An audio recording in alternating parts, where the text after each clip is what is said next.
The rehearsal dinner glittered. Gilded name cards marked every seat but mine. "Only important guests get a chair," they said. I smiled and used my owner's keycard to unlock the hotel's AV room. No one knew my company had owned this building for 3 weeks. They struck my name from the party. I am about to strike them from their own wedding, legally, cleanly, and right on schedule. My name is Laurel Hart. I am 34 years old, and my job title, for those who ask, is Strategic Analyst and Investment Executive. That title, however, is a carefully constructed lie, just like the life I have been living for the past 12 years. My real job, my only job, has been to survive, to observe, and to wait. I am not from Chicago's glittering North Shore. I am from Ohio, from a place where people worked with their hands until they bled, a place of rust and concrete, a place that taught me that nothing is ever given to you. You do not ask, you do not beg, you earn, or you take. My family, the ones hosting this opulent display of grotesque wealth, are the Aldridges, Graham, the patriarch, a man whose spine was replaced by a stock ticker decades ago, Vivian, his wife, the queen of passive aggression, who weaponizes charity galas and backhanded compliments with surgical precision. And then there is Celeste, their daughter, their real daughter, the golden child, the one for whom this entire multi-million-dollar charade is being staged. The Aldridges are Chicago royalty, founders of the Aldridge Capital Group, a predatory fund dressed up in bespoke suits and philanthropic veneers. I came into their lives as a project, a bright, poor girl from Ohio on a scholarship, someone Vivian could parade around at her luncheons to prove she had a heart. "We took her in," she would say, her voice dripping with faux humility. "Just a lost little thing. We felt we simply had to give her a chance. A chance, that is what they called it. A chance to be their show pony, their domestic help, their shadow. When I graduated at the top of her class, no thanks to them, they offered me a position at Aldridge Capital. It was another act of their performative generosity. I was the token, the walking, talking embodiment of their kindness. Everyone in the company knew it. I was the foster kid who sat at the big table, but was never truly invited to eat. They mistook my silence for gratitude. They mistook my politeness for weakness. This was their first, and most critical, mistake. For 12 years, I have been their emotional shield. I have absorbed Vivian's casual cruelties, Graham's dismissive apathy, and Celeste's envious, petty sabotages. I learned early on to build a fortress inside my own mind. My expression became a neutral mask, my voice a calm, even monotone. I said, "Yes, Vivian," and, "Of course, Graham," and, "I understand, Celeste," and all the while, I was filing everything away, every slight, every lie, every stolen credit. My mind became a meticulous archive of their sins. I collected evidence the way other people collect art. I learned that the most effective way to dismantle a system is to first understand its every moving part. My strategy was simple. I would play the part of the invisible girl, because the invisible girl sees everything. Tonight is Celeste's wedding rehearsal dinner, hosted at the Caraway, a place so steeped in history and old money, it practically reeks of bourbon and entitlement.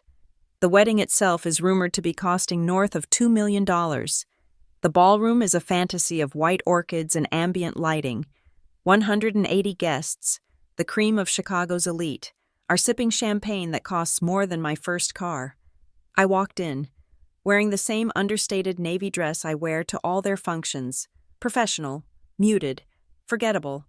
I scanned the seating chart, a grand calligraphed monstrosity by the door. Aldridge, Table 1, Aldridge, Table 1, Aldridge, Table 1. I ran my finger down the H section. Harris, Henderson, Hoffman, no heart. I moved into the ballroom, my heels silent on the plush carpet. I walked past the long baronial tables, each setting a masterpiece of gold-rimmed china and crystal. At each place, a thick, cream-colored card, the name embossed in shimmering gold leaf. I saw Graham's name, Vivian's, Celeste's. Of course, next to her equally vacuous fiancé, I saw names of board members, politicians, and socialites I had analyzed, researched, and prepared briefing documents on for years. I reached the end of the last table. There was no card for Laurel Hart. I stood there for a moment, letting the calculated omission settle. It was not a mistake. In their world, there were no mistakes, only messages. Laurel, darling. Vivian's voice cut through the murmur of conversation. She was gliding toward me, her face a mask of practiced concern. I am just so terribly sorry. It seems with all the last-minute shuffling for Senator Keaton's people, your seat just, well, it slipped through the cracks. She did not look sorry. She looked thrilled. It is fine, Vivian, I said, my voice perfectly level. It is just for the important guests. You understand? Celeste added, walking up to loop her arm through her mother's. She smiled, a wide, bright, venomous smile. Family, close friends, board members, you know how it is. Graham caught my eye from across the room. He gave a short, sharp shake of his head. The message was clear. Do not make a scene. Do not embarrass us. Of course, I replied. I even smiled. A small, polite, invisible smile. I would not want to take up a seat.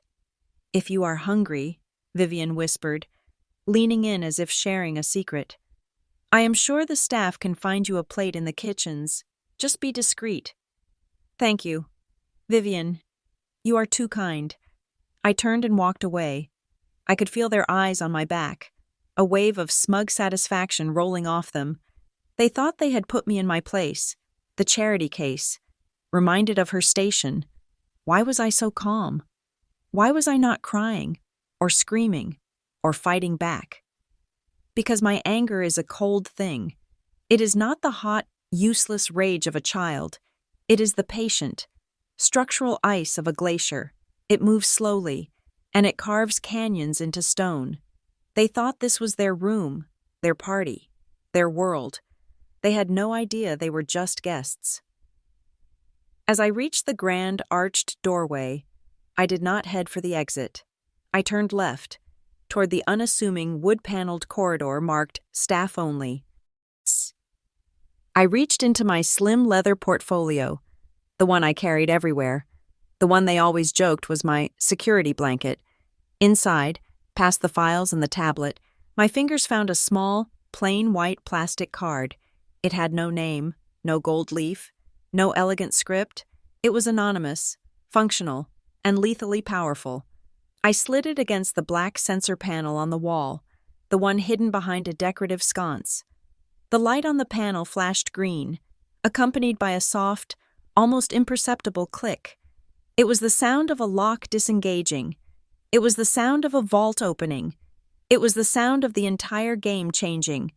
The gilded name cards on the tables represented access given by the Aldridges. My plain white key card represented access I had taken. It was the master key, the owner's override, the one that opened every single door in the Caraway, from the wine cellar to the penthouse, to the operations and security room 1 floor above me. The hotel had been acquired 3 weeks ago, a quiet, off-market transaction managed through a series of shell corporations so complex it would take Graham's entire analyst team 6 months to unravel. The final purchasing entity? Hart Holdings, my holding company. They humiliated me in a ballroom they had rented for the night. They did not know I owned the building. I pushed the heavy door open and stepped into the quiet, fluorescent-lit service hallway. I let the door click shut behind me, sealing off the sound of the string quartet and the laughter. True power, I have learned, does not need to shout.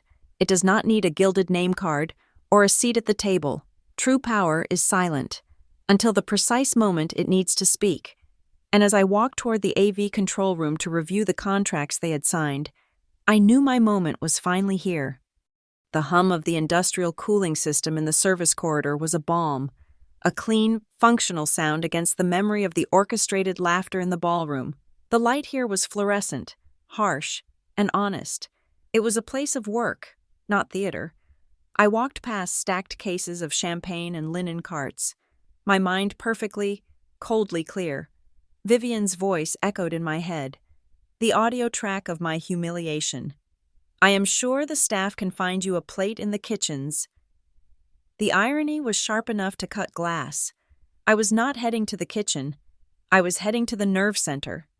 This feeling, this calculated erasure, was the foundation of my life with the Aldridges. It started 12 years ago. I arrived in Chicago on a bus from Ohio, carrying one battered suitcase, a winter coat that was too thin, and a full academic scholarship to the University of Chicago. I was 19. The scholarship was a miracle, covering tuition and books, but it did not cover housing in one of the most expensive cities in America.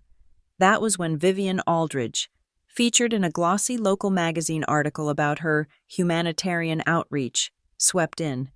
My high school guidance counselor, bless her naive heart, had read the article and sent them my application, my story. I remember standing in the grand, echoing foyer of their Lake Forest mansion. The marble floor so polished, I could see my own terrified reflection. "You'll be our guest, Laurel," Vivian had said, her eyes scanning my worn-out jeans, a flicker of distaste so fast I almost missed it. "We just ask that you help out, be part of the family." Helping out became my unspoken rent. Being part of the family was a euphemism for being their high-functioning servant. It meant sorting the recycling, walking their 2 pedigree retrievers, and most critically, managing Celeste. Celeste, then a sophomore at Northwestern, was brilliant at socializing but functionally incapable of academic rigor.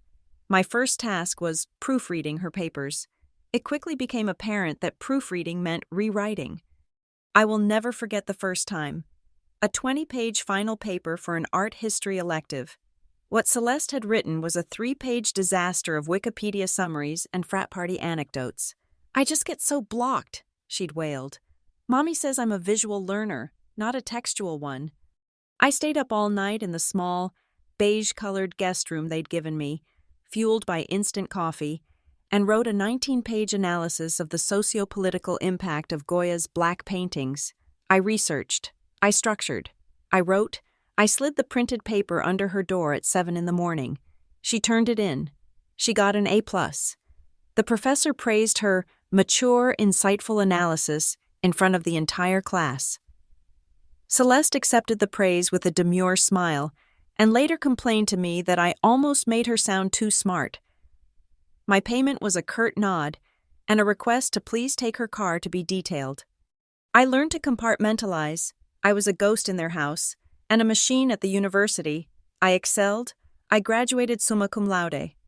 The Aldridges, of course, attended the ceremony. They sat in the front row. Vivian even dabbed at her eyes with a silk handkerchief for the benefit of the other parents. Later, at the obligatory celebration dinner at a restaurant I knew they despised, Graham raised his glass to a table full of his business associates. "To Laurel," he announced, his voice booming with manufactured pride. A fine example of what a little structure and opportunity can do. We are so proud of the investment we have made in her. He made it sound like I was an emerging market fund. He made it sound like my 4 years of sleepless nights and relentless work were a line item on his balance sheet. The investment continued. They allowed me to pursue my MBA, again at a prestigious private university. This time, I had a partial scholarship. Supplemented by student loans, I would spend the next decade paying off. They insisted I live at home. "To save money, dear," Vivian smiled. The real reason, of course, was to keep their unpaid assistant and Celeste polisher on a short leash. The debt was not financial. It was emotional, and they compounded the interest daily, hourly. "Do not ever forget, Laurel," Graham told me. "The one time I tried to argue for a weekend off to visit a friend. Who gave you this chance? Gratitude is a currency, and you have a significant balance outstanding." They had built a cage for me made of gratitude. They expected me to live inside it forever, singing for my supper.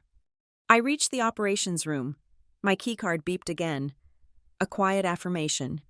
The room was dark. save for the glow of 24 monitors showing every angle of the hotel, the lobby, the kitchens, the bar, and, of course, the grand ballroom. I watched them on the screen, a silent movie of my tormentors. Celeste, laughing too loudly. Vivian, touching the arm of a politician.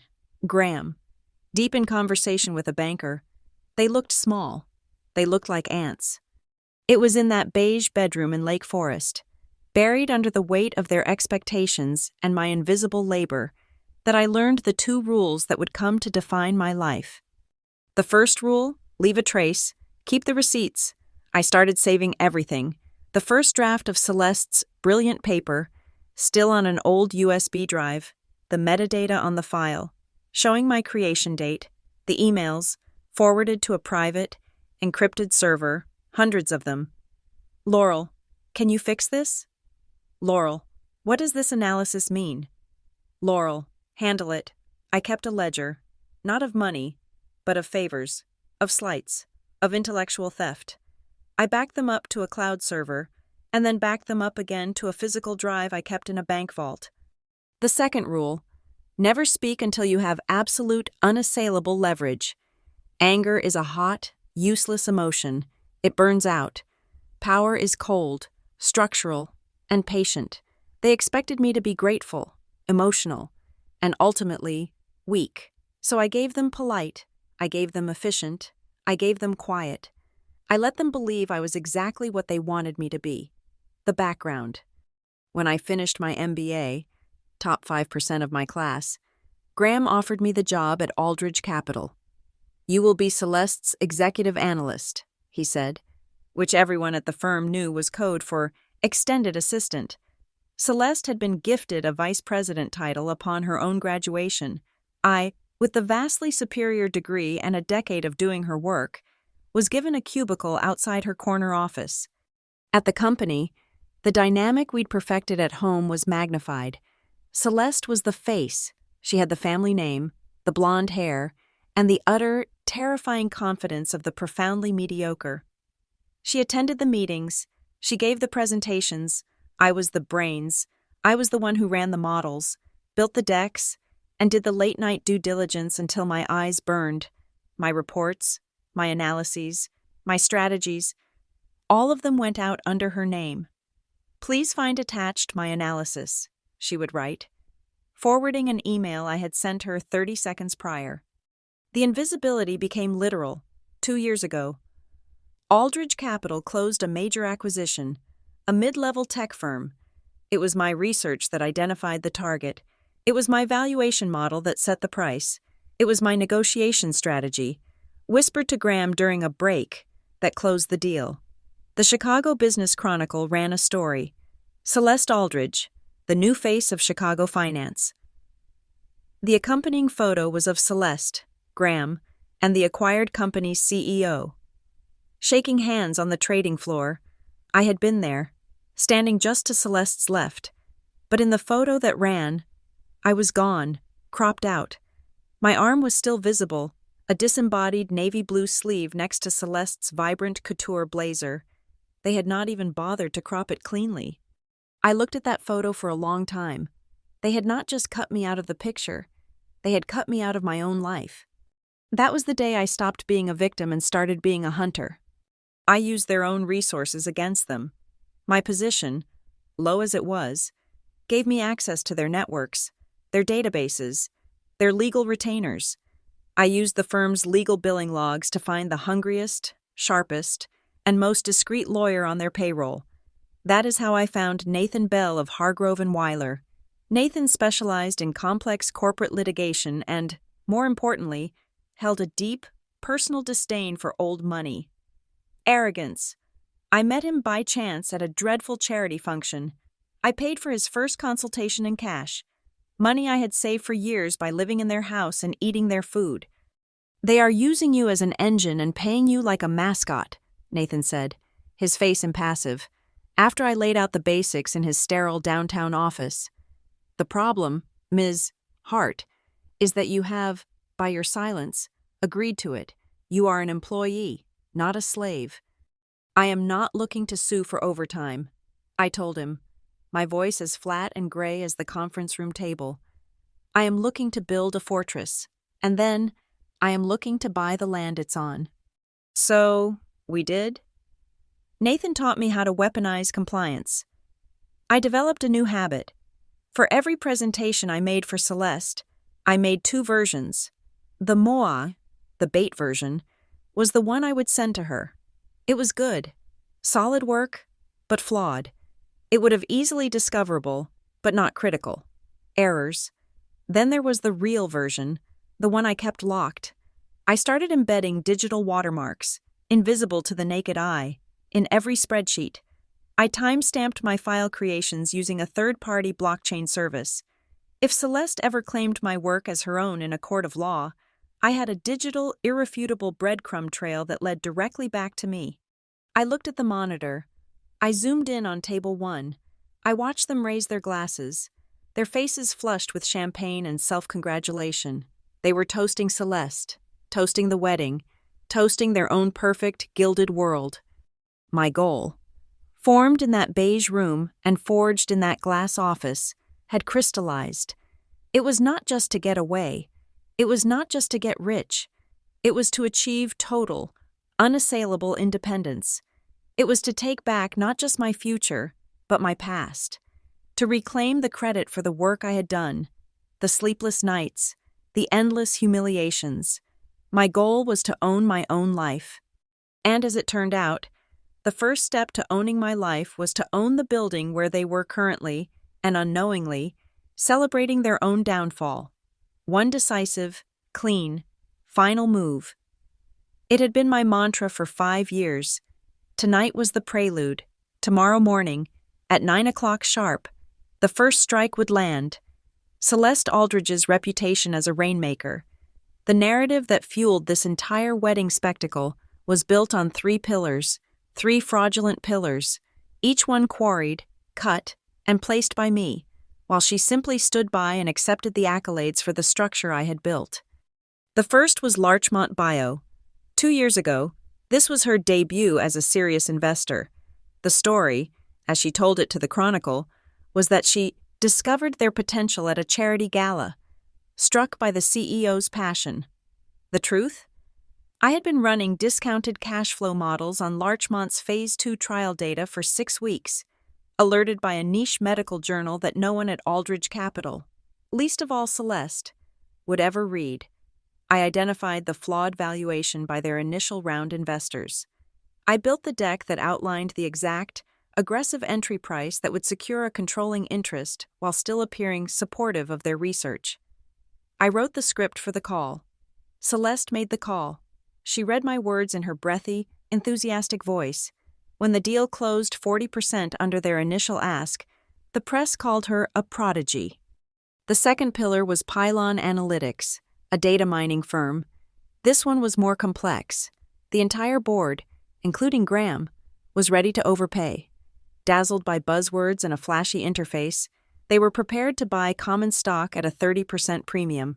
I stayed up for 72 hours, fueled by nothing but black coffee and cold fury, building an alternative structure, a convertible debt-to-preferred share swap, tied to performance metrics that the company, as I had discovered, was already failing to meet. It was a surgical, defensive move that protected the firm's capital while giving us an exit hatch. I emailed the proposal to Celeste at 3 a.m. At the 9 o'clock meeting, she presented it as a creative financing idea that had just come to her in the shower. The board was awestruck by her instinct. I was in the room, by the door, taking notes. I never stopped taking notes. Meridian Freight was the most recent. The acquisition itself was average, a standard logistics play, but the non-compete clause I drafted was a masterpiece of legal art. It was so restrictive, so ironclad, that 6 months later, when Meridian's former CEO tried to launch a competing firm, our legal team shut him down in a single afternoon. It saved the firm an estimated $80 million. Graham praised Celeste's shrewd foresight in thinking of all the angles. I had drafted that clause after finding a cached blog post on the CEO's personal website, where he detailed his dream of a future, more agile company. My angle was just thorough. relentless, obsessive research. Her foresight was reading the executive summary I had prepared for her. Her process for this theft was insultingly simple, and that was its genius. I would email her my work, the analysis, the deck, the model. The file would be named Project Atlas Final V3 or Larchmont Valuation LLH. Seconds later, literally, 30 seconds, my inbox would chime. It would be an email from Celeste to Graham, or to the entire executive committee. Please find attached my analysis on the Larchmont opportunity, ran the numbers, and I think this is our play. Let's discuss. She would not even bother to change the file name. She did not have to. Her name was on the email. That was all that mattered. And the board, they consumed it. They rewarded it. I sat at the small table against the wall in those meetings, the expanded assistant, fetching coffee and clicking to the next slide. I would watch Graham lean back in his chair, beaming. Celeste just has a gut for this, he would say, clapping a hand on her shoulder. She can see around corners. It is not something you can teach. It is instinct. They praised her instinct, her gut, her vision. They never praised my spreadsheets, my models, my 3 a.m. analysis. They never saw the hundreds of hours of grinding, thankless work that went into every single one of her instincts. They saw the blonde hair, the Aldridge name, and the confident smile, and they saw exactly what they wanted to see. I saw a hollow shell, reflecting my own light back at me. This system, this parasitic ecosystem, could have continued indefinitely, but I made a discovery. I found Vireo Diagnostics on a Tuesday night, or perhaps a Wednesday morning, at 2:45. I was not looking for it. I was running a deep dive scan using a custom algorithm I had built to scrape medical patent databases against SEC filings for new research funding. Vireo lit up my screen like a flare. They were a small, private R&D outfit based in San Diego. They had no polished marketing, a terrible website, and from what I could tell, zero business sense. But they had one thing that made my heart stop. They had data, real, clinical, Phase 2 trial data on a non-invasive diagnostic tool for early-stage cardiac disease. It was revolutionary. It was not just a concept or potential. It was real. And they were burning through cash so fast they were 90 days from insolvency. They were perfect. This was not Larchmont. This was not Pylon. This was not a quick flip or a defensive play. This was a legacy. This was a $10 billion idea that could save millions of lives, and I had found it. For a week, I worked in secret. I built the models. I contacted a former professor in biomedical engineering to discreetly verify the science. I structured the entire deal in my head. How to buy out their initial seed investors. How to fund the next stage trials. How to fast-track the FDA approval process. This was not for Aldridge Capital. This was not for Celeste. This was for me. This was my masterpiece, my escape. And then, she saw the folder name on my desktop during a video call. I had forgotten to minimize the screen. Vireo Diagnostics? She asked, her voice sharp with that predator's curiosity. What is that? Another one of your pet projects? Laurel? I felt a cold dread, the way you feel when you realize you have left the cage door unlocked. It is nothing. Celeste, just a dead end. Their funding is a mess. Send it to me, she said, her tone casual, but it was an order. You know I like seeing all the angles, even the dead ends. I knew exactly what would happen. If I sent her the real file, she would forward it. Graham would see the potential. They would steal it. They would call it Celeste's instinct, her vision. She would be the humanitarian innovator, the one who saved lives, and I would be the one, once again, cropped out of the picture. But this time, I was ready. I had been ready for years. Celeste, for all her social cunning, has a critical, fatal blind spot. She is intellectually lazy. She never reads the fine print. She never reads the appendix.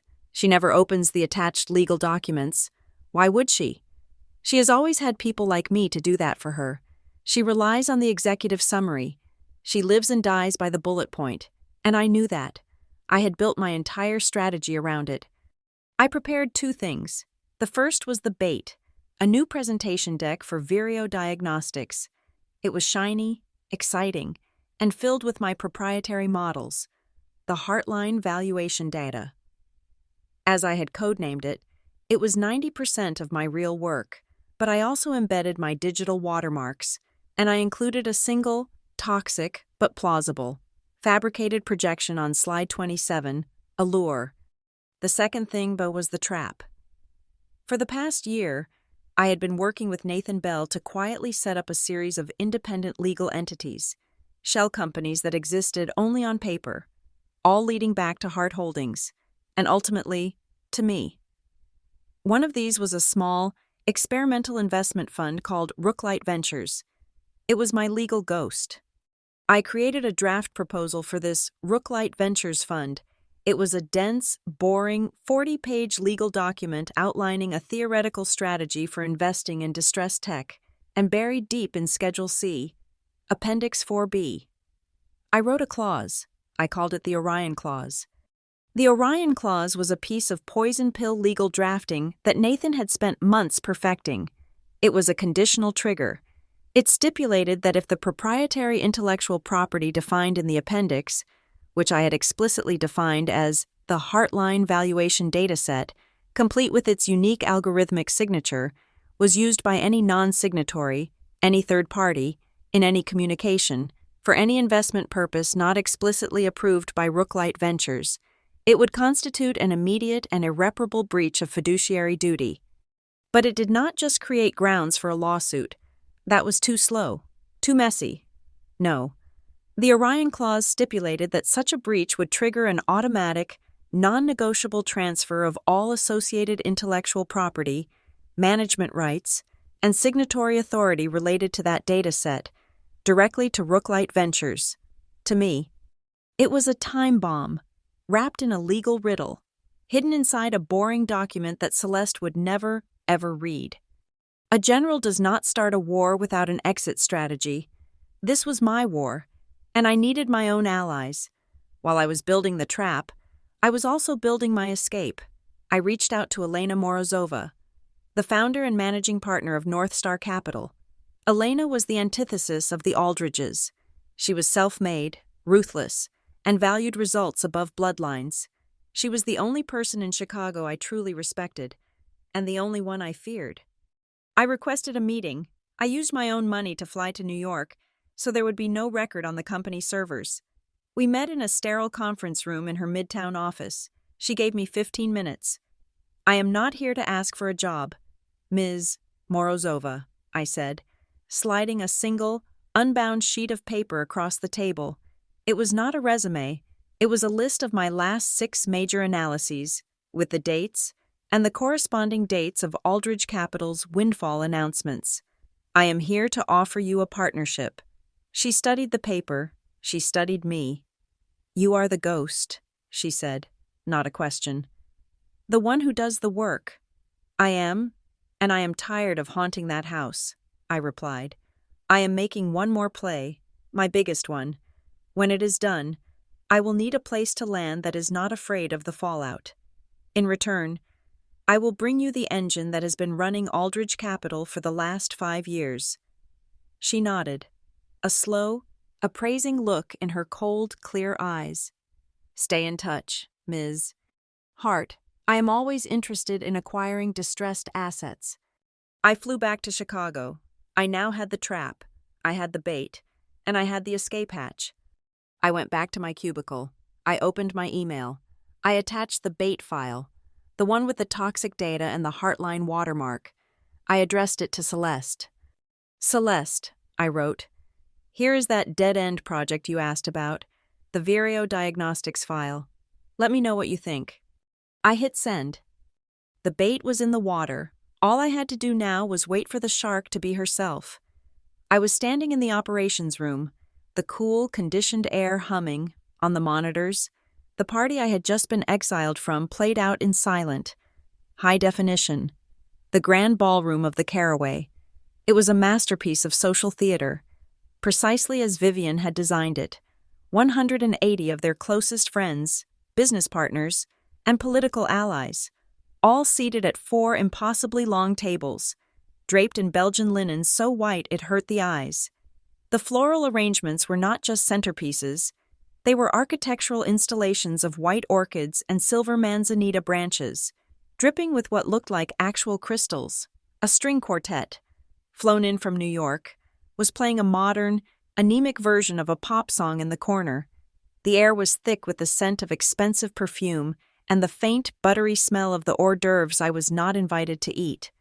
This was the backdrop for my final, calculated humiliation, the one they had clearly planned as a punctuation mark on 12 years of service.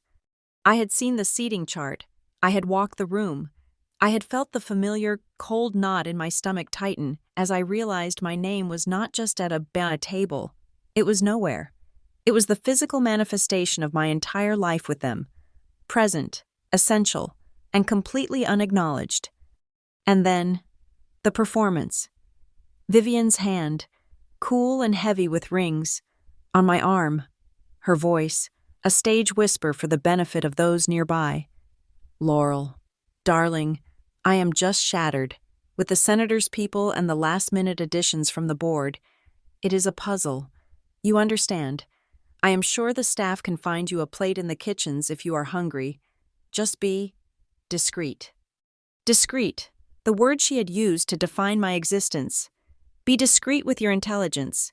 Be discreet with your work. Be discreet with your presence. Do not be seen. Do not be heard. Then came Graham, his face flushed with champagne and importance. He did not bother with the theater. He cornered me near a service station. Laurel, he hissed, his eyes flicking over my shoulder. Do not make a scene. You are here as an employee. Act like one. Do not embarrass the family. Embarrass them. I, who had ghostwritten the family values op-ed he had published last month. I, who had built the financial models that paid for every single orchid in this room. The final cut, as always, came from Celeste. She had drifted over, a vision in white couture, her diamond earrings catching the light. She looked at me, then at the empty space where my chair should have been. She smiled, a bright, toxic, triumphant smile. Oh, Laurel, she'd said, her voice light and airy. You look so lost. Did you not get the memo? Seats are for important guests.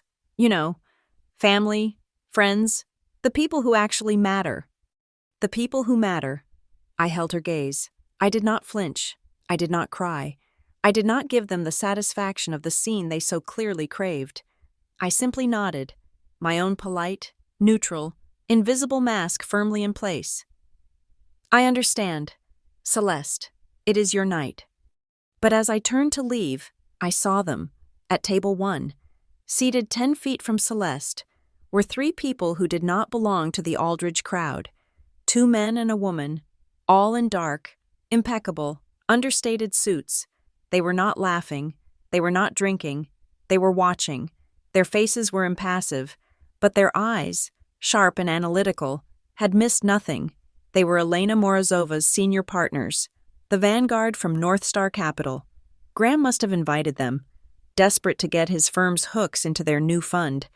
Oblivious to my own connection, they had a front-row seat to watch the Aldridges publicly disown their firm's engine, as Elena had called me. Their presence did not add to my shame. It clarified my purpose. This was not just a humiliation. It was a tactical error on their part. I walked out of the ballroom. I did not go to the kitchens. I did not go to the coat check to call a cab. I walked, my back straight, past the grand staircase, past the chattering guests, and turned left, down the hushed, carpeted corridor marked private residences and staff. I reached the paneled wall, the one that looked like a decorative flourish. My fingers found the key card in my jacket pocket, the plain white, anonymous, beautiful card. I swiped, the panel clicked, I pushed, and the staff-only door opened into the bright, clean, functional world of the service hallway. The sound of the string quartet was instantly cut off, replaced by the hum of the ice machines and the distant clatter of the real kitchen. I walked past the banquet manager's office, nodding at the night shift supervisor, who recognized me from my owner's tour last week. "Evening, Ms. Hart," he'd said, his eyes carefully neutral. "Everything to your satisfaction?" "Everything is proceeding as scheduled. Miguel, thank you." I continued down the hall to the operations room. The sign was small, brushed steel, the lock was digital. My keycard beeped, a polite, electronic sound of absolute access. The door opened. I stepped inside. The room was cool and dark. The wall of monitors in front of me showed everything. I ignored them. I was not here to watch. I was here to confirm. I sat down at the master terminal, the one that controlled not just the building's AV, but its legal and financial pulse. I typed in my password. The screen lit up. I bypassed the security feeds. I bypassed the climate controls. I went straight to the events folder. I pulled up the file for Aldridge Hayes' wedding rehearsal. I opened the contract. My eyes scanned the familiar clauses: a $40,000 minimum spend, a $25,000 deposit, paid, a liquor liability clause, standard, insurance bond, secured by Aldridge Capital, naming the venue as the primary insured. I noted the policy number. And then, the cancellation clause, the one the Aldridges had signed. Cancellations made by the Caraway Hotel, its management, or its parent holding company, for any reason, including but not limited to breach of community standards, illegal activity, or misrepresentation, shall result in a full and immediate forfeiture of all deposits. I smiled, a small, cold, private smile. I opened another folder, the one marked Property Management. I pulled up the master file for the venue itself. The Aldridges had signed their rental agreement 6 months ago with the Caraway Hotel, a legacy brand operated by Craneswell Hospitality LLC, a standard, old money, sleepy management company. But the file I was looking at showed a different, more recent transaction: an assignment and transfer of contract. All contracts, liabilities, and assets held by Craneswell Hospitality LLC had been transferred, effective 23 days ago. The new lessor, the new party to all existing agreements, the new name on the liquor license, the new beneficiary of that insurance bond, was a different entity. An entity called Hart Holdings. My shell company, my fortress, my sword.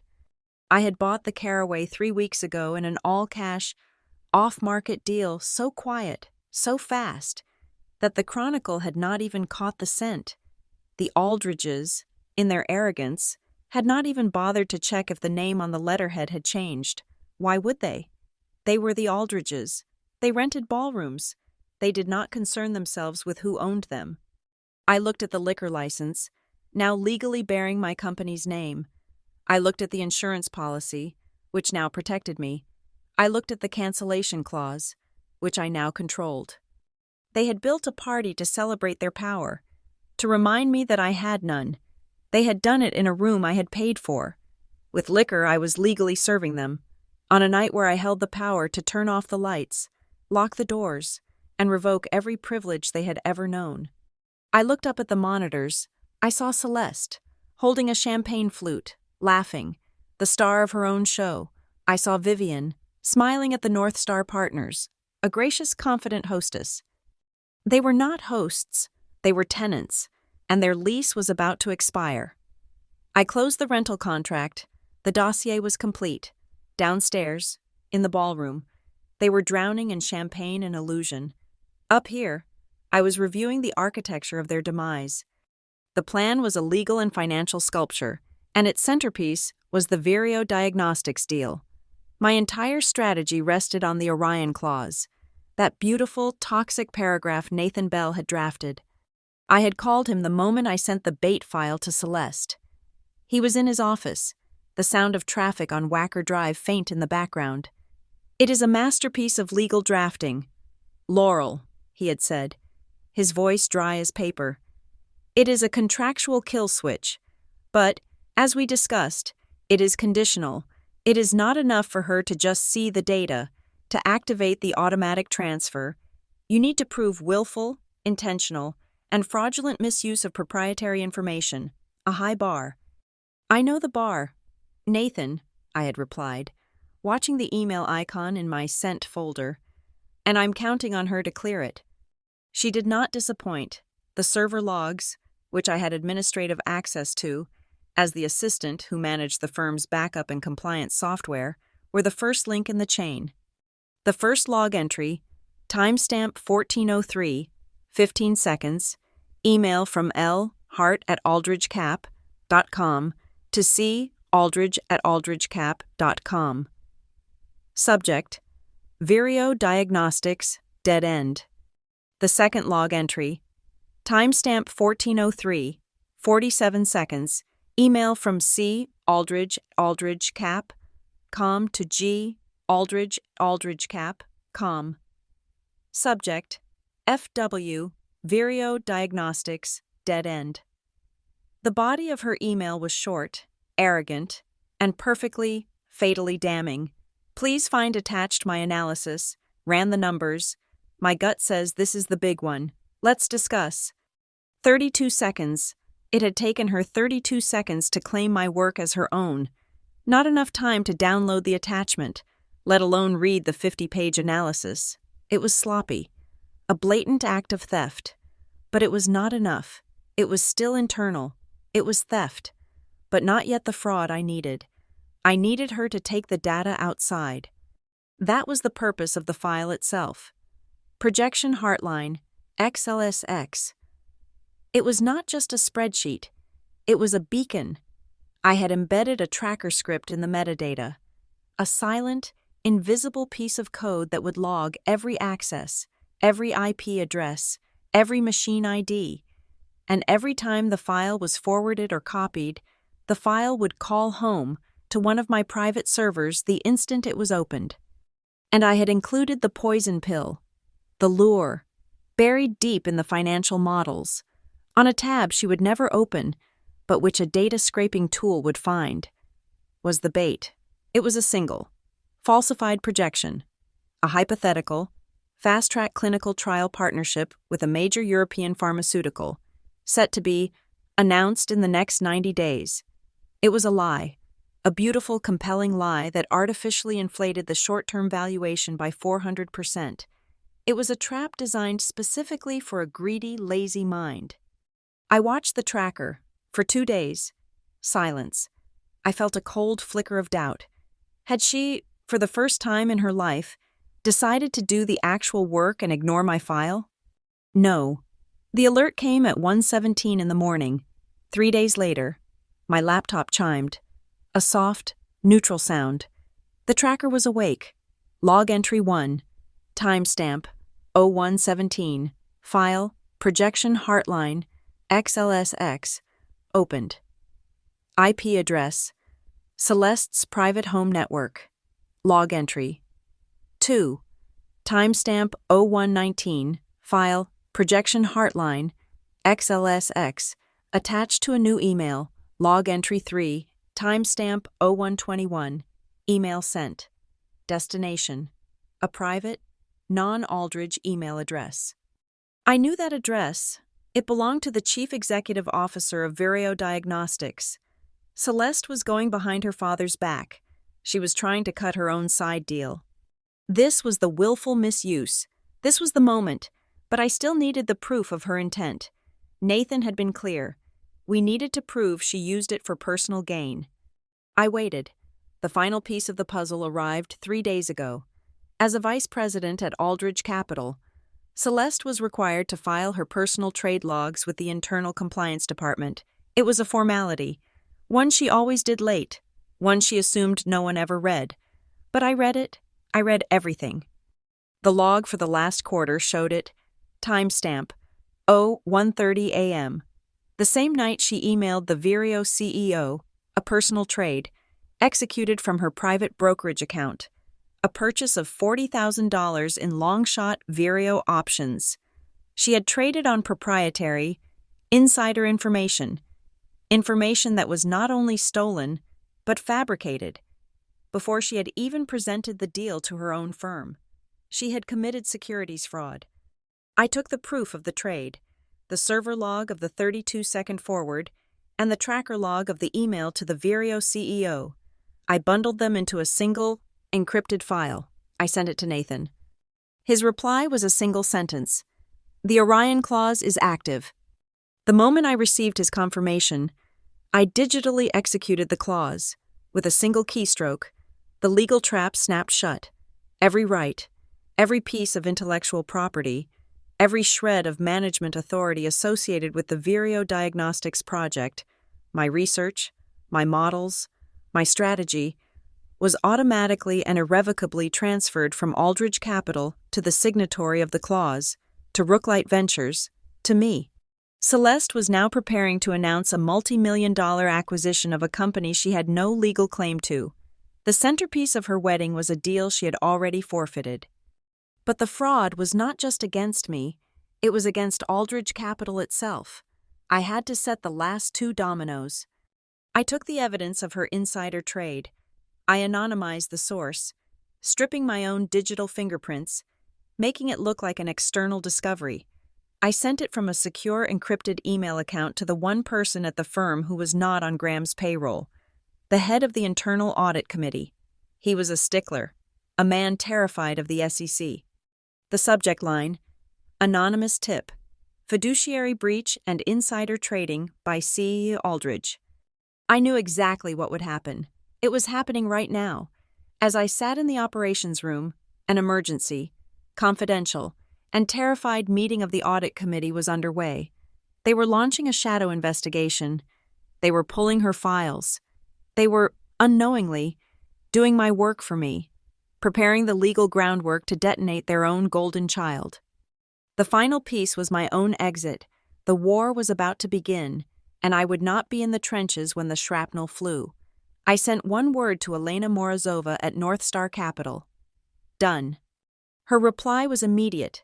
My office, 48 hours after the wedding. We will sign the partnership agreement. Do not be late.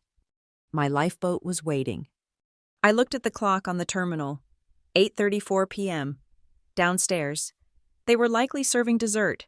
They were toasting Celeste. Tomorrow, the wedding would begin. The society event of the year.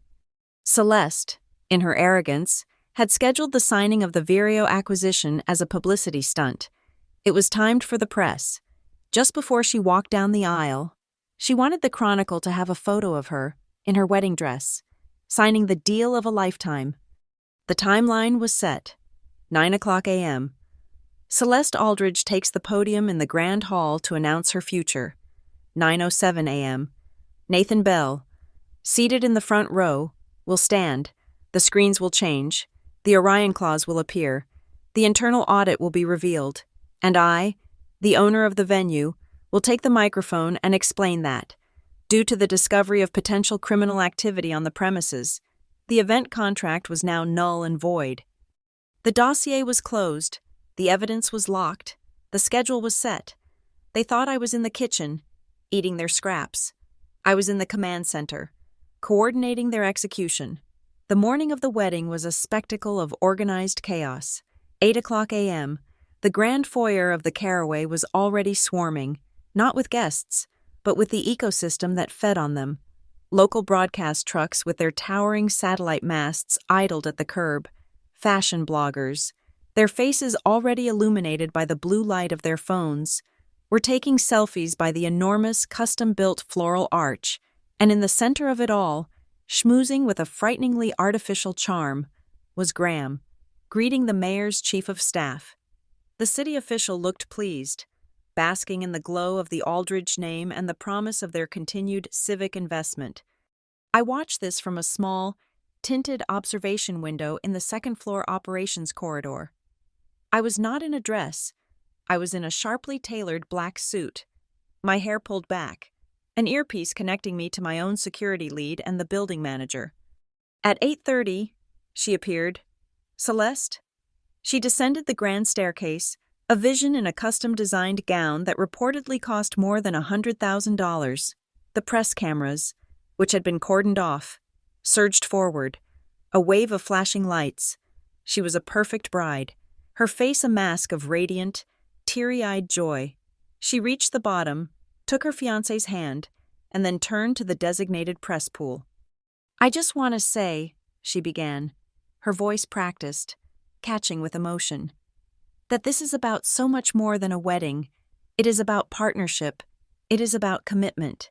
And for me, it is about finding the courage to be a female leader in a world that does not always make space for us." A ripple of applause. The bloggers were furiously typing. Courageous female leadership. I almost smiled.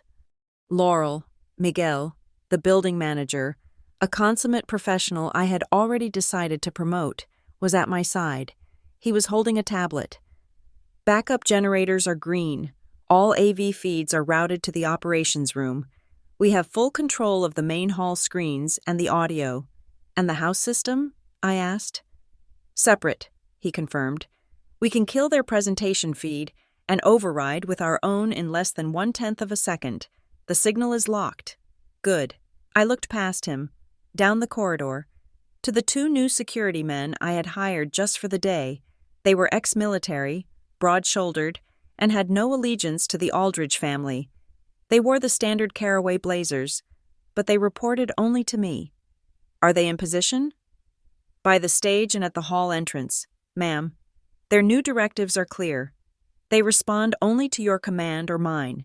If the Aldridge party's private security becomes problematic, they have been instructed to treat them as unauthorized personnel." "Excellent, Miguel. Thank you." While Celeste was performing her monologue on courage, I was quietly ensuring the compliance of every moving part. At 8:40, the leader of the string quartet, the same one from last night, was discreetly pulled into Miguel's office. He was presented with a 1-page addendum to his contract. I had drafted it with Nathan. It was a moral and legal compliance clause.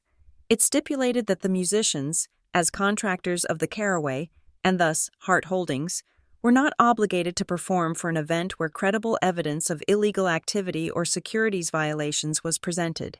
In fact, it forbade them from providing services that might abet or create a celebratory atmosphere for such activity.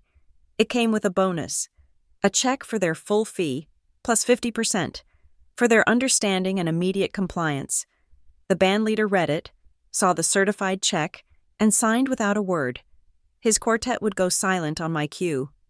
At 8:45, in the main kitchen, the executive chef, a man who prided himself on his precision, received a similar directive. His kitchen was a symphony of preparation for the luncheon. Salmon, filet, a ridiculous 7-tiered cake, a single, encrypted email arrived on his personal terminal. It was from me. It was not a request. It was a notification. It confirmed that, as the holder of record for the Caraway's liquor license, Hart Holdings would be placing a temporary, immediate suspension on all alcohol service at precisely 9:08 a.m., pending a compliance review, the moment the Aldridge name was tied to fraud. I would not be the one found liable for serving them champagne. The taps would run dry. At 8:50, the final pieces moved into place on the main floor. The guests were being seated in the grand hall, which had been converted into a theater, a stage, a podium, and 2 massive, 10-foot-tall LED screens. I watched on the monitors as Nathan Bell entered. He was not dressed for a wedding. He was dressed for a deposition. Dark suit, white shirt, grim expression. With him were 2 people the Aldridges would not recognize: a senior forensic accountant from a Big 4 firm and a former SEC enforcement lawyer Nathan had brought on as an independent auditor. They did not sit in the back. They took seats in the 3rd row, center aisle. They placed their identical, hard-sided, sealed briefcases on the floor in front of them. The clock on my terminal read 8:58. On the stage in the grand hall, Celeste's triumphant press release. Aldridge Capital and Vireo Diagnostics, a new era in cardiac health, was loaded onto the main screen, ready to be displayed. The logo for Vireo glowed. A testament to her victory, Graham stepped up onto the stage, his face beaming. He tapped the microphone. "Get ready. Celeste, we want the press to see this moment. Get the pen ready." Celeste, Her custom gown fanned out around her, picked up the ceremonial pen from the polished table, her smile dazzling for the cameras. I stood in the darkness of the operations room, the glow of the monitors reflecting in my eyes. I saw the main feed from the hall. I saw the Vireo logo. Beside me, the technician, his hand on a simple video switcher, looked at me. Q1 is the live feed. Q2 is their press release. Q3 is your feed. Ms. Hart, he confirmed, his voice calm. I watched Graham raise his hand, signaling Celeste to prepare. I pressed my earpiece. Nathan, are we set? His voice came back, flat and clear. We are set. I nodded to the technician. At Q3, I said, my voice perfectly level. Switch the input. The clock on the main terminal read 9 o'clock, 0 minutes, 0 seconds. On the monitors, the grand hall was silent, expectant. The air crackled. This was the moment Celeste had engineered. The fusion of her wedding and her career. Graham, beaming like a stage father, stepped back. Go ahead. Celeste, seal the deal. For the cameras. Celeste raised the heavy ceremonial pen. Her smile was blinding. She lowered the pen to the signature line of the Vireo acquisition agreement. The cameras flashed, a strobe light storm, capturing the precise instant of her triumph. Q3, I said into my earpiece. My voice was flat. In the operations room, the technician's finger hit the button. In the grand hall, the effect was instantaneous and total. The two massive LED screens flanking the stage, one moment displaying the celebratory Vireo Diagnostics logo, the next went black. A single, audible gasp sucked the air from the room. The blackness held for exactly 1 second. Then, the screens flooded with white light, displaying nothing but stark, black text. It looked like a page torn from a legal filing. At the top, in bold, capitalized letters, legal notice, immediate activation of conditional clause, Orion. Celeste froze, the pen hovering over the paper. Graham's smile collapsed. The cameras stopped flashing. The only sound was the clicking of the string quartet, who, confused, faltered for a moment before continuing. A slow, horrified murmur began to build. People were squinting, reading the text. It was dense, full of legal jargon, but the summary at the bottom was brutally clear. Effective immediately, pursuant to the terms defined in Schedule C, Appendix 4B, all intellectual property, management rights, and signatory authority pertaining to the Heartline valuation data and the Vireo Diagnostics project are hereby transferred from Aldridge Capital to Rooklight Ventures, LLC. Rooklight Ventures, a name no one in that room had ever heard. The murmur grew louder. What is Rooklight? Is this a joke? What is happening? Celeste looked at Graham, her face pale, the color draining from her cheeks, leaving 2 patches of pink blush. Dad? What is that? Graham was staring, his mouth open, utterly baffled. He turned to his own AV team, who were frantically gesturing, showing they had no control. Then, a new sound, a chair scraping back on the hardwood floor. From the 3rd row, Nathan Bell stood up. He was not shouting. He did not need to. A technician in the back of the hall, one of my technicians, hit a switch, routing the podium microphone not to Celeste, but to the lapel mic Nathan was wearing. His voice, amplified, cut through the entire hall. It was cold, precise, and resonant. My name is Nathan Bell, counsel with Hargrove and Weiler. I represent the managing entity of Rooklight Ventures. The entire room, 180 guests, plus the press, swiveled to face him. The string quartet finally, mercifully, stopped playing. The silence was absolute. We are here, Nathan continued, walking calmly toward the center aisle. To ensure this fraudulent transaction proceeds no further, Aldridge Capital does not possess the authority to sign this agreement. The asset in question was forfeited. Forfeited? Graham roared from the stage, finding his voice. That is insane. On what grounds? Security? On the grounds, Nathan said, "of breach of fiduciary duty and willful, fraudulent misrepresentation." As he spoke, I gave the cue. The screens changed again. This time, it was a side-by-side comparison of two emails. Email 1. From L. Hart at aldridgecap.com to C. Aldridge at aldridgecap.com. Time 14:03 to 15. Attached. Projection Heartline XLSX. Email 2. From C. Aldridgecap.com to G. Aldridgecap.com. Time 14:03:47. Attached.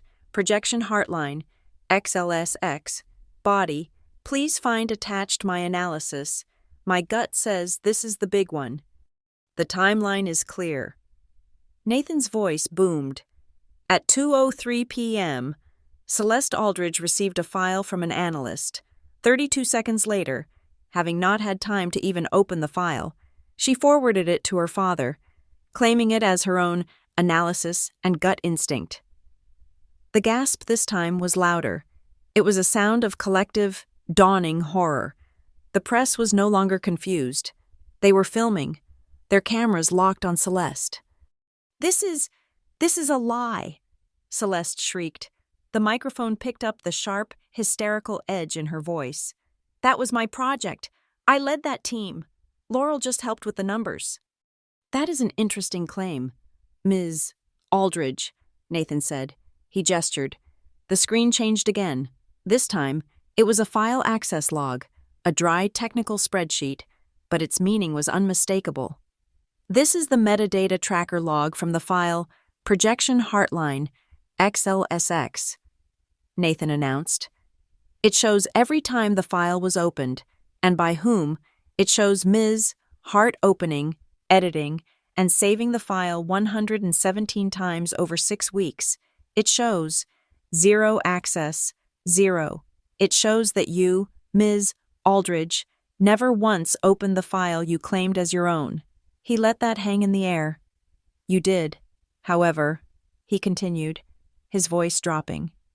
"Managed to attach it to an external email at 1:17 a.m., 3 days later, sending that proprietary, stolen data to the CEO of Vireo Diagnostics, an act that triggered the Orion Clause and forfeited all rights." Celeste looked like she had been struck. She swayed on the spot, her white dress a stark contrast to her bloodless face. Graham was apoplectic, grabbing a microphone from the podium. "This is slander. This is contractual interference. I will have you disbarred. I will sue." His threats were cut short by a new voice, a man, standing up from the 5th row, near the press pool. He was not in a wedding suit. He was in a rumpled, official-looking blazer. "Mr. Aldridge," the man's voice was flat, bureaucratic. "My name is Martin Fields.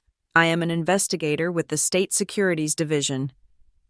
If the room had been quiet before, it was now a tomb. Even Nathan looked mildly surprised. I had not told him about this part. I had made that anonymous tip. Mr. Fields held up a badge. "We received a credible tip regarding insider trading and securities fraud at this event. Specifically, pertaining to the Vireo Diagnostics deal. Given this new information," he gestured to the screens, "we are declaring this a potential investigative scene. I need everyone to please stay in their seats, and I will need Aldridge Capital to secure all documents related to this signing, immediately." The thud of the word fraud landed.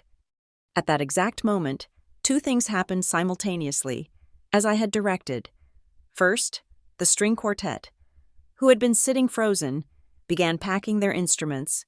The bandleader caught Vivian's horrified look and simply tapped the addendum he had signed, the ethics clause. Second, at the back of the hall, the bar staff, on Miguel's command, stopped pouring. The sound of a dozen champagne bottles being placed back into ice buckets, the sound of glasses being wiped and put away, was quiet, but definitive.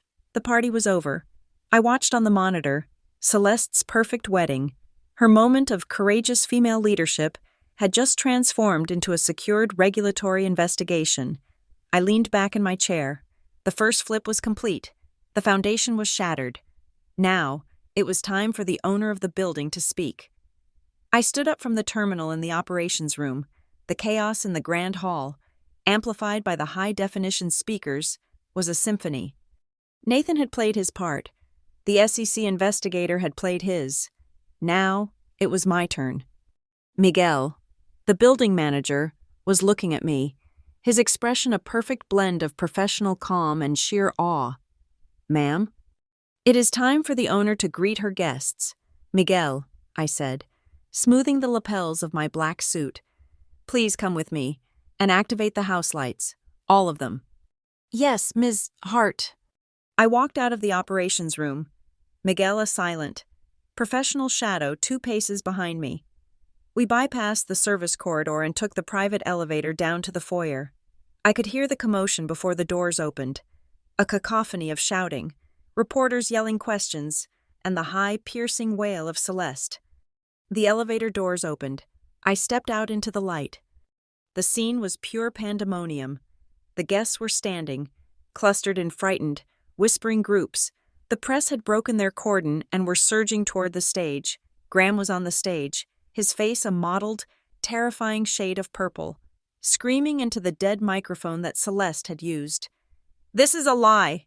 Slander! You are all witnesses!" Vivian was trying a different approach.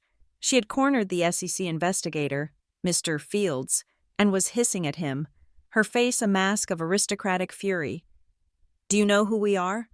This is a wedding. You cannot do this to us." And Celeste, she was slumped in a white chair on the stage, her $100,000 gown pooled around her like a shroud, sobbing. "He is lying.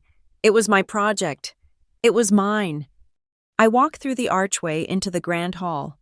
The main house lights, bright and unfeeling, flashed on, killing the soft, romantic ambiance and flooding the room with the harsh reality of a crime scene. My heels clicked on the marble floor. I did not rush. I walked past the stunned guests, past the cowering fiancé, past the furious Vivian. I walked directly to the low stage, my eyes locked on Graham. He saw me. His screaming stopped, choked off by a new wave of confusion and rage. Laurel, get out! Get out of here! You are fired! Do you hear me? You are fired!" I stepped onto the stage. I walked to the central podium, where Nathan had left his documents.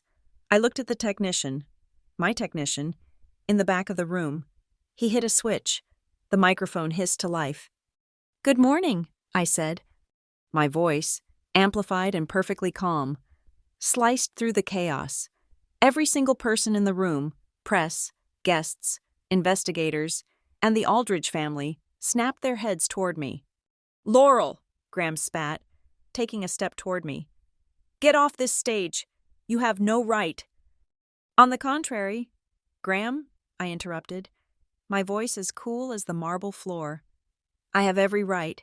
You seem to be under several significant misapprehensions this morning, but let me clear up the most important one." I paused, letting the silence stretch, letting every camera find my face. "My name is Laurel Hart. I am not an employee of Aldridge Capital. I am here today as the sole representative, owner, and managing director of Hart Holdings." A ripple of confusion. "Hart Holdings?"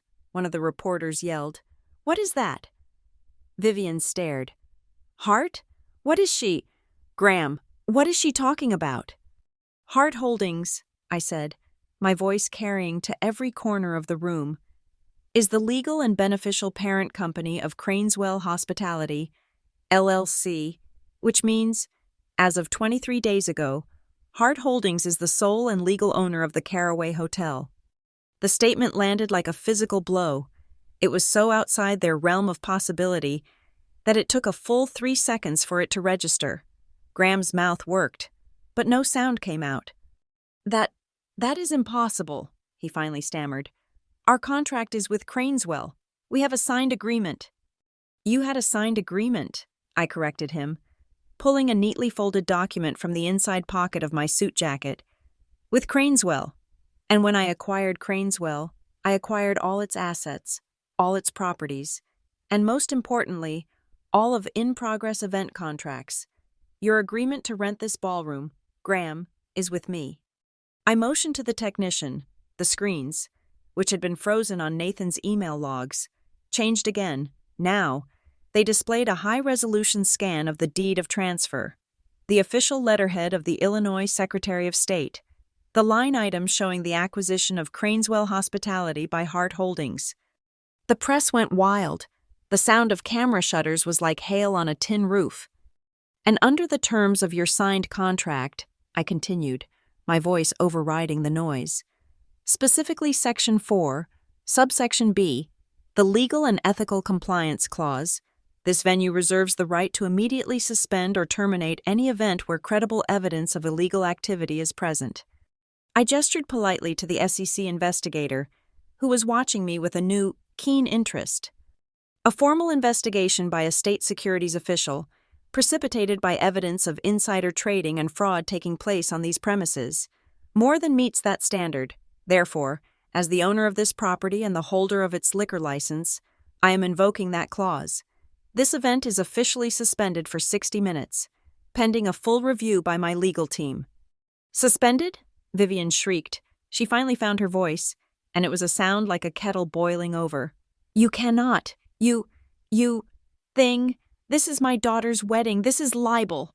I will have you removed for trespassing. She lunged toward the stage, her fingers clawed. My new security team, the two men in dark suits, moved instantly, blocking her path. I would advise against that.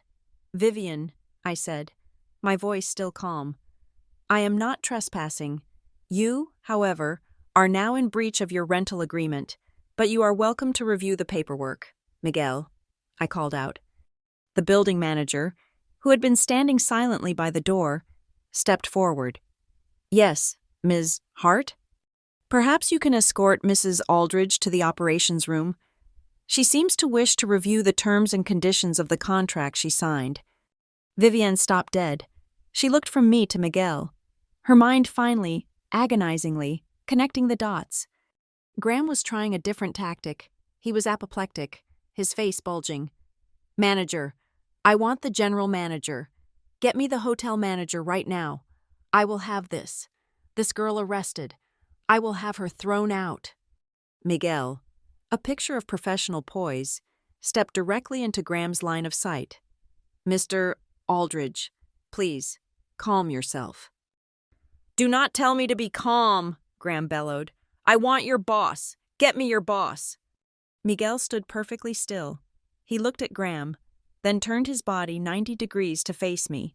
Standing on the stage, he inclined his head, a small, deferential bow. Yes, Ms. Hart, he said, his voice clear in the stunned silence. How would you like me to proceed? You are the owner. Owner. The word echoed, caught by every microphone, recorded by every camera. It was the kill shot. Graham staggered back, as if he had been physically struck. He knew. He finally, truly, understood. Celeste, who had been weeping, let out a desperate, animalistic sound. She looked around the room, her eyes darting from the press to the politicians, to the board members. Somebody, please, help me. He is lying. She is lying. Her allies, the donors, the city officials, were already in retreat. They were backing away, pulling out their phones, whispering furiously to their own lawyers.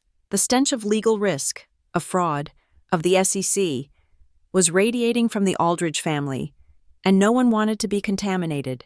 They were isolating them, cutting them off, one by one. But my allies were just getting started. The elegant woman from North Star Capital, Elena Morozova's senior partner, who had been watching the entire exchange with a cool, appraising eye, stood up.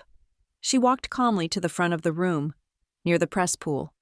This is certainly an unexpected development, she said, her voice a sharp, clear contralto that cut through the remaining noise. The press turned to her. recognizing one of the most powerful women in Chicago finance. North Star Capital has been in discussion with Ms. Laurel Hart for several weeks, she announced, looking directly at me.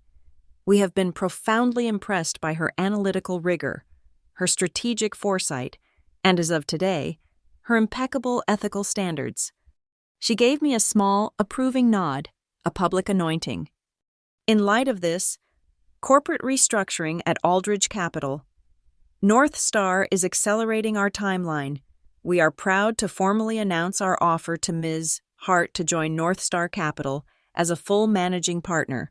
Effective immediately, she will be heading our new $2 billion strategic acquisitions fund.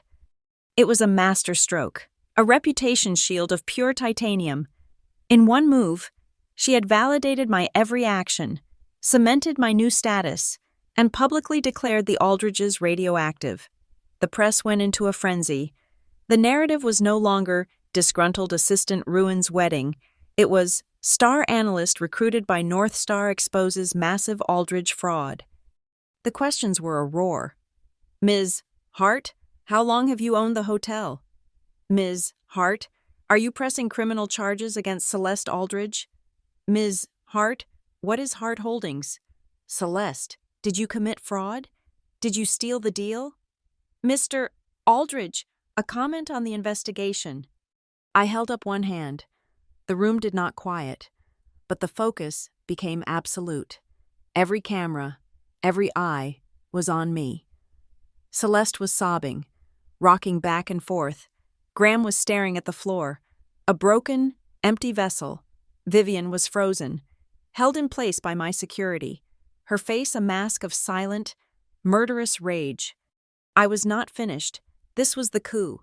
But the final execution, the removal of the board, the seizing of the company itself, was yet to come. I needed this chaos to settle, just for a moment. Ladies and gentlemen of the press, I said, my voice ringing with the calm, unassailable authority I had spent 12 years building in secret. This is, as you can see, a complex and active legal matter. The safety, security, and legal compliance of this venue are my only priority at this moment. I looked at the shattered family on the stage. I looked at the ruined wedding. We will continue, I said, after a few mandatory announcements from the Internal Audit Committee, who I believe are also present. Please, enjoy the quiet. I stepped back from the podium, my face impassive. I left them in the wreckage I had built, in the silence I had orchestrated. I had taken their deal. I had taken their venue, and now I was about to take their company. I stepped back from the podium, my heart a cold, steady drum. The room was a vortex of chaos, and I had left a vacuum at its center. Nathan Bell did not miss a beat. He stepped forward again, but this time, he was not alone.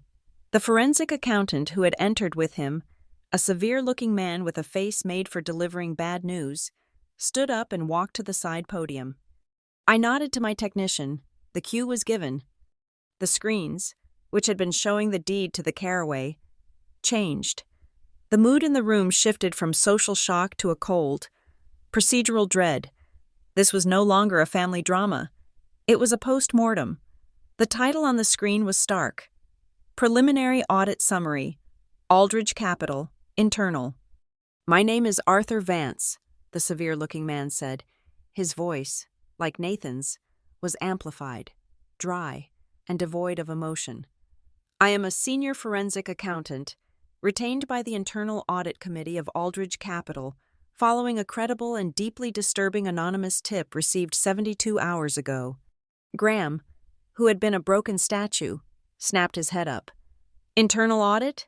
You have no authority? I am the CEO. You, Mr. Aldridge, were recused from the emergency session, Vance said, not blinking. As was your daughter. The committee has been working through the night. What we found was a pattern. The screens changed. A new slide. It listed 3 names. Larchmont Bio, 2 years ago. Pylon Analytics, 18 months ago. Meridian Freight, 8 months ago. The 3 largest wins publicly attributed to Celeste Aldridge, Vance narrated, as if addressing a lecture hall. We analyzed the core data models, the valuation spreadsheets, and the legal drafts that underpinned each of these three multi-million-dollar acquisitions. The digital signatures on the final reports, the ones submitted to the board, all belonged to Celeste Aldridge. A flicker of hope in Celeste's eyes. "See?" she rasped. "My name, my work." "But," Vance continued, "the metadata tells a different story. The digital creation signature, the authoring data, the edit logs, every single foundational file, for all three deals, belongs to one author." The screen zoomed in on a line of code. Author, L. Hart. Last edit, L. Hart. 100% of the foundational analytical work, Vance said, his voice dropping, was authored by Laurel Hart. The only action taken by Ms. Aldridge on these files, according to the server logs, was to open as read only and, in 2 instances, to apply a digital signature stamp to the finished PDF, a process that took an average of 45 seconds. He paused, letting the numbers land. This was not an accusation. It was a mathematical proof. Her signature, Vance summarized, was not a mark of authorship. It was a stamp of appropriation. The pattern, it appears, was not one of instinct, but of systemic, long-term intellectual property theft. The room was so quiet, I could hear the whir of the broadcast cameras. "Therefore," Vance said, "the Emergency Ethics Committee of Aldridge Capital, in a unanimous vote this morning at 8:45 a.m., has enacted Clause 7B of the corporate bylaws. Celeste Aldridge is hereby suspended from all duties, all signatory authority, and all access to Aldridge Capital properties and systems, effective immediately, pending a full, and likely criminal, investigation." Suspended, the word hung in the air, final as a guillotine. Before Graham could even begin to scream, the partner from North Star Capital, the one who had offered me the job, stood up again. She had a phone to her ear. She listened for a moment, then lowered it. "Mr. Vance," she called out, her voice sharp. "That is fascinating, and it certainly clarifies our own position." She looked at the remaining shell-shocked Aldridge board members who were present as guests. "Gentlemen," she said, "while you have been celebrating, North Star has been active in the last 10 minutes, since Mr. Bell first took the stage. The 2 non-executive members of your board, who I see are not present today, have been liquidating their personal holdings in Aldridge Capital. They seem to have a sudden crisis of confidence." The remaining board members looked at each other in pure terror. This was not just a family problem anymore. This was a stock price collapse. "My traders," the North Star partner continued, a predator's smile touching her lips, "have been authorized to acquire every single share they offered, as of approximately 90 seconds ago. North Star Capital has become a significant double-digit minority shareholder in Aldridge Capital." This was the third bomb, the final one. They had not just lost their deal. They had not just lost their venue. They had just invited a shark into their boardroom. "And as a new, concerned, and very active shareholder," she announced, "North Star Capital is formally calling for an emergency meeting of all shareholders, to be held this Monday at 9 a.m., per the bylaws. The first and only item on the agenda will be the nomination of a new, non-affiliated president and CEO to replace the compromised Aldridge family leadership." It was over. The company was gone. Vivienne, in a final, desperate move, tried to appeal to the one thing she thought we all shared. She stumbled forward, past my security, who let her pass. She looked not at the press, but at me. Her face was a ruin of makeup and tears. "Laurel," she whispered, and the microphone was sensitive enough to catch the desperate, breathy sound. "Laurel, please, think about what you are doing. This is our family. We took you in. This is my daughter's wedding day. Forget the company. Forget the files. Please, let us keep our dignity. Let us save face. We can sort this out, in private." I looked at her. The woman who had told me to eat in the kitchen. The woman who had built her reputation on the charity of my enslavement. "Vivian," I said, my voice not unkind, but as hard and final as a courtroom gavel. "A business does not have dignity, it does not have face, it has legal, fiduciary, and moral responsibility. You are confusing a corporation with a debutante ball. The time for private sorting is over. The time for public accountability has begun." Her face crumpled. She knew that language. It was the language of the boardroom, the language of power, and I was now speaking it fluently. A man pushed his way forward. It was the mayor's chief of staff, the politician Graham had been so proud to host. He looked panicked. His reputation was on the line, his judgment in attending. He was looking for a technicality, an off-ramp. "Ms. Hart," he said, trying to sound official, "this is all very irregular. You say you are the owner, but this event has a sound permit issued by my office, a permit for amplified sound, for a wedding. Until 10 p.m. tonight, that permit is in the name of Graham Aldridge. You are in violation of a city." I held up a hand to cut him off. I turned to Miguel, who was already holding a leather-bound file. I took it from him. "Mr. Chief of Staff," I said, "you are correct. A permit was issued to Mr. Aldridge, but, like his event contract, it was contingent on the venue's master license. When I acquired the Caraway, all permits were refiled." I opened the file and handed him the top sheet. "That," I said, "is the master permit for the Caraway, filed 3 weeks ago, approved by your own department.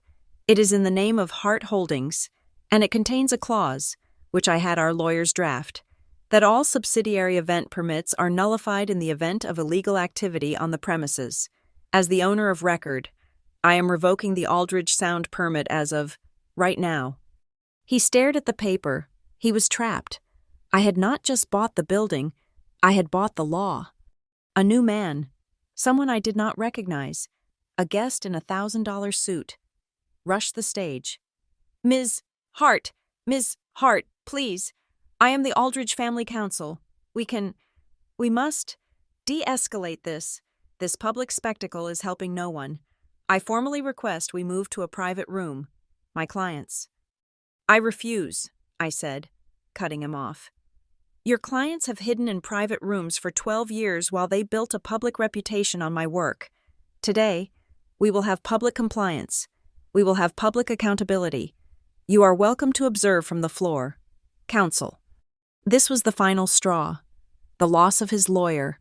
The loss of his last shred of dignity. Graham Aldridge, the titan of Chicago finance, the man who had dismissed me, insulted me, and fired me, finally, completely, broke. He lunged for the main podium microphone, the one I had used. His face was a mask of grief and rage. "No!" he screamed, a sound that was half sob, half roar. "No, you do not understand. She does not know anything. She does not know how it works." He was looking at the board members, at the press, at me, his eyes wild.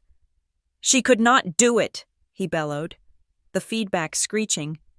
"She could not be the face.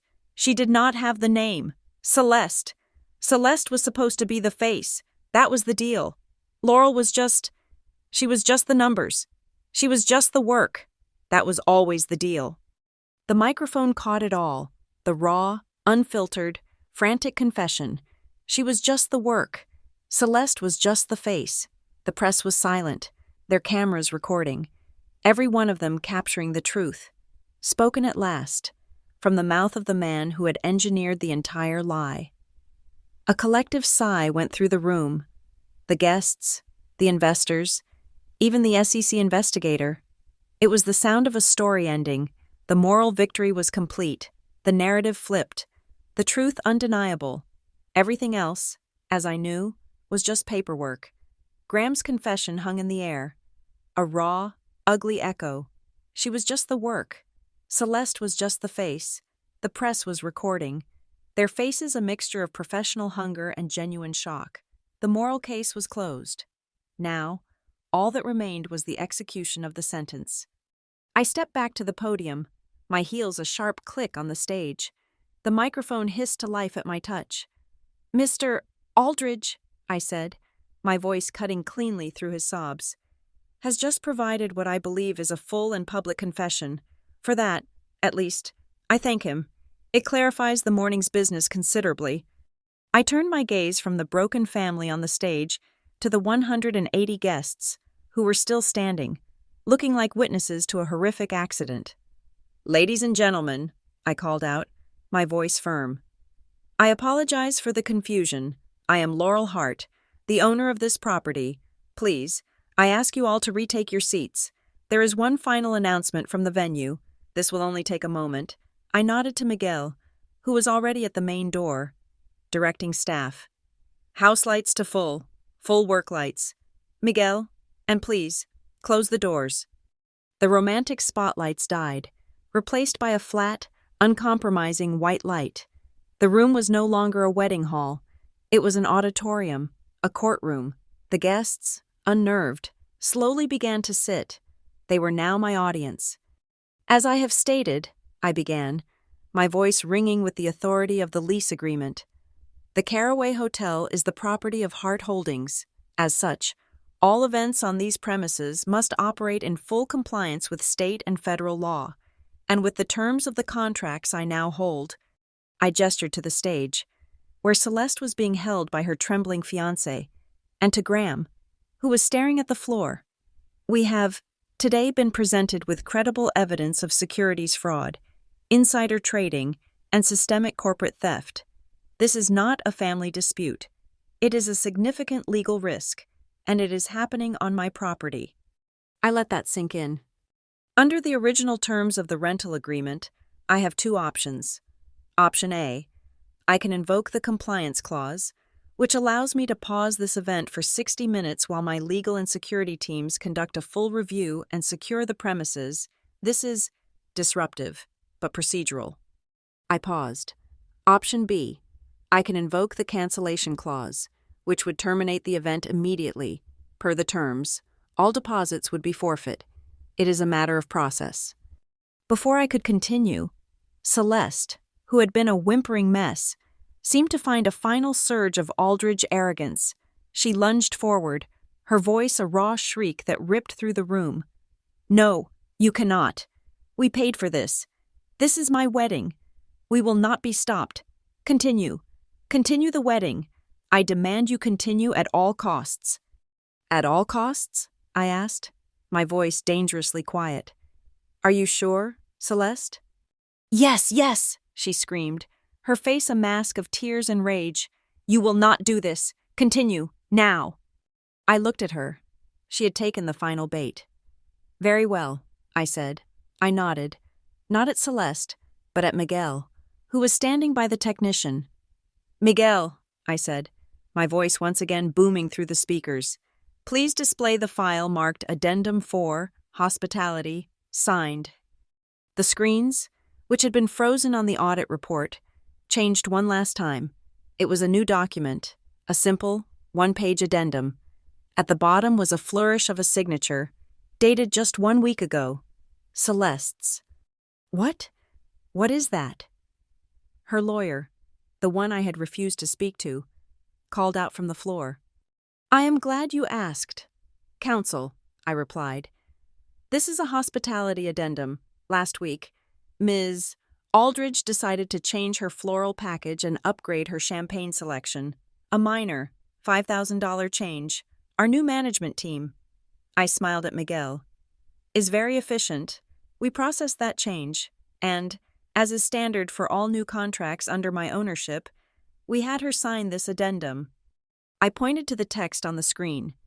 "Please direct your attention to paragraph 3, the Venue Integrity and Ethics Clause."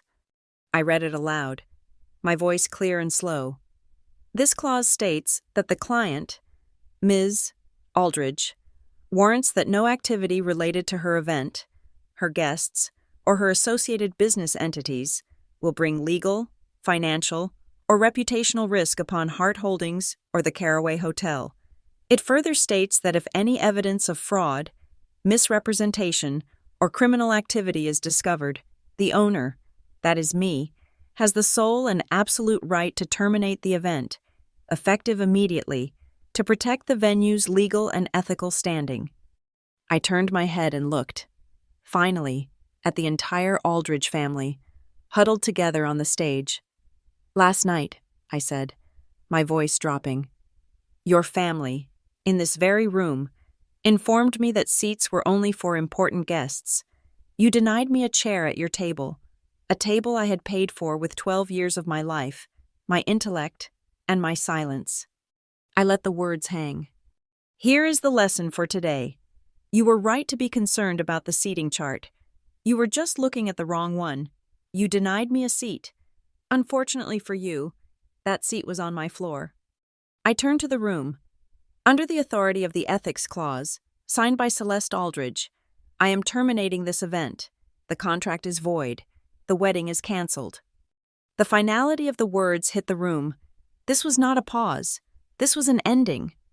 "And one more thing," I added, "because the breach of contract is on the part of the client, not the venue. All deposits are forfeit. However, I am not the Aldridges. To the innocent guests, the friends, the families who came here today for a wedding and found yourselves at a crime scene, the Caraway Hotel will be fully refunding your travel and accommodation. My team will be at the door to take your information. And to the press," I said, turning to the cameras, "my legal team will be holding a full press conference at 2 p.m. All evidence, all logs, will be made available." The button was pushed. The machine was in motion. "Miguel," I said into my earpiece, "please secure the Aldridge party." My 2 security men, the ex-military professionals, stepped forward. They were not aggressive. They were polite, firm, and terrifyingly efficient. "Mr. Aldridge, Mrs. Aldridge, Ms. Aldridge, if you will please come with us. We have a private room for you, where you can speak with your legal counsel." "No!" Graham roared, but it was the sound of a spent force. "Get your hands off me!" Vivian shrieked. My men did not touch them. They simply stood, blocking their exit, their presence an iron wall. "This way, ma'am. Please." Defeated, broken, and utterly humiliated, the Aldridge family, flanked by security, was escorted off the stage, past their ruined wedding, and out a side door, not as hosts, but as detainees. And as they were being led away, the final, simultaneous strikes landed. My phone buzzed. A press release, which I had pre-scheduled, just went live. Vireo Diagnostics announces full partnership with Rooklight Ventures. Following termination of Aldridge Capital talks, we are thrilled to partner with the true architect of this project, says CEO. The North Star partner, who was on her phone, smiled at me. "Laurel, we are not waiting for Monday." She turned to the press. "Ladies and gentlemen, follow me. North Star Capital is so confident in our new managing partner. We will be signing her contract right now." She led me, and the entire press pool, out of the chaotic Grand Hall and into the hotel's souvenir shop, in front of a display of Caraway-branded keychains. She produced a contract. The cameras flashed as I signed my name, the first public act of my new life. At the same time, the laptops of the remaining Aldridge board members chimed. They had just received a formal digital summons, the emergency shareholder meeting, called by North Star. The first item: proposal to remove Celeste Aldridge and Graham Aldridge from the board of directors for cause. It was done, all of it, in one clean, 90-minute operation. I walked back into the Grand Hall. It was almost empty now. The guests were gone. The press was filing their stories. The SEC was packing its files. All that remained were the ruins, the wilted flowers, the untouched champagne, the 7-tiered cake, and the rows and rows of empty chairs. I walked down the aisle, past the seat where I was supposed to sit, the one they had denied me. In my pocket, I had one last item I had printed in the operations room. It was not a plain plastic key card. It was a thick, cream-colored place card, embossed with gold leaf, identical to the ones from the night before. I placed it on the empty table, at the head seat. It read, Laurel Hart, owner. I looked at it for a moment. I had not just taken their deal. I had not just taken their company. I had taken my name back. Respect, I thought, is not given. It is not asked for. It is built. It is earned. And sometimes, when all else fails, it is seized, with evidence, with principles, and with the clean, beautiful power of ownership. The real climax of any story is not the pain. It is the moment the person who caused it is finally forced to listen, and the law, the contracts, and the truth finally speak for the silence. Thank you so much for listening to my story. I am so curious to know where you are all tuning in from. So drop a comment below and let's chat about your own thoughts. Please be sure to subscribe to Lila Revenge Stories. Like this video. And if you want to see more stories like this reach a wider audience, hit that hype button to show your support.